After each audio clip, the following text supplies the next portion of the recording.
Mixie ஜாரில் 3 half boil சேர்த்து பாருங்கள். அதிக விலை கொடுத்து கடையில் வாங்கவும் தேவையில்லை. குழந்தைங்களுக்கு கொடுத்தா உடம்பு கெட்டு போயிடுமோன்னு நினச்சி ஃபீல் பண்ணவும் தேவையில்லை.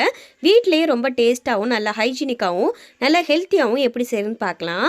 இதுக்கு அடுப்பில் கடாய் வச்சு 2 டேபிள் ஸ்பூன் ஆயில் ஊற்றி ஆயில் நல்லா சூடானதுக்கப்புறம் நாம் இன்றைக்கி 3 முட்டை எடுத்திருக்கோம். இதில் ஃபஸ்ட்டு முட்டையை பொத்து ஊற்றி ஒரு 2 நிமிஷம் வெந்தால் மட்டும் போதும். ஒரு பக்கம் நல்லா 2 நிமிஷத்துக்கு வெந்ததுக்கப்புறம் மறுபக்கம் நல்லா திருப்பி விட்டுக்கோங்க. இது ரொம்ப வேகணுன்றது அவசியமே இல்லை.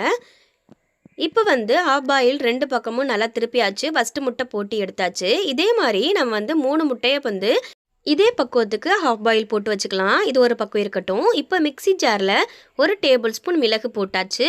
மிளகு கூடவே 5 பல் பூண்டு, இது கூடவே நம்ம எடுத்து வச்சுருக்க 3 ஹாஃப் பாயில் அது எல்லாத்தையுமே இதில் சேர்த்துக்கலாம்.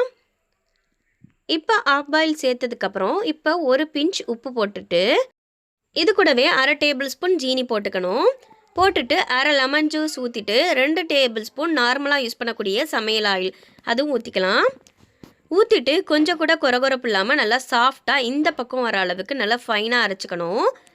இந்த மாதிரி குழந்தைங்க வீட்டில் மயனஸ் கேட்டு அடைப்பிடிச்சாங்க அப்படின்னா சிக்கனோட சாப்பிட ரொம்பவே டேஸ்ட்டாகவும் நல்லா ஹைஜீனிக்காகவும் அதிகமாக ஆயில் சேர்க்காம ரொம்பவே சூப்பரான மயனஸ் ரெடி ஆயிடுச்சு.